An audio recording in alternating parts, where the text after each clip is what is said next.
È una foto che è un messaggio di etnie diverse, religioni diverse, momenti diversi, persone diverse che hanno saputo fare comunità. Nel rispetto nei nostri luoghi, nel rispetto delle nostre regole, è un elemento, è una situazione di quelle possiamo descriverla positiva. Un'esperienza positiva che oggi però vede la sua fine e la foto di gruppo è una fotoricordo carica di malinconia per i 22 richiedenti asilo ospiti di questo condominio in via Verona, a Olmi di San Biagio.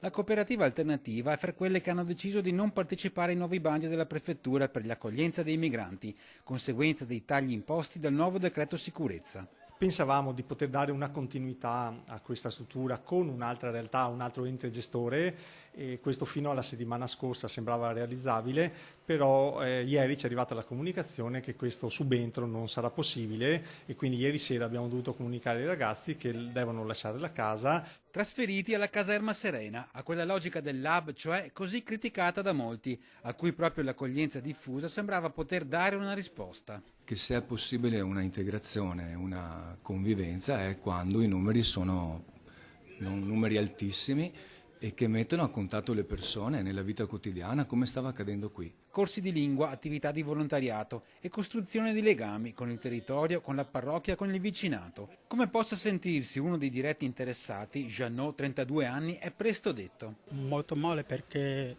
abbiamo fatto tanti anni qua. Per io ho fatto già un anno, 10 mesi. Sono venuto da Costa d'Avorio e prima sono venuto da Libia. Mi dispiace molto che se ne vadano perché sono state persone meravigliose e si sono integrate benissimo con la comunità di Olmi. Ecco, lei abita qui? Abito qua vicino e quindi mi dispiace tanto. Quando una persona non viene trattata col suo nome, con la sua esperienza, anche con le relazioni che ha intessuto dentro questo territorio, sembra un pacco, quindi che sia uno, che sia l'altro è indifferente. Per noi non è così, perché siamo legati di amicizia, di affetto grande, di stima e siamo davvero tristi dentro per quello che sta capitando, perché poteva continuare.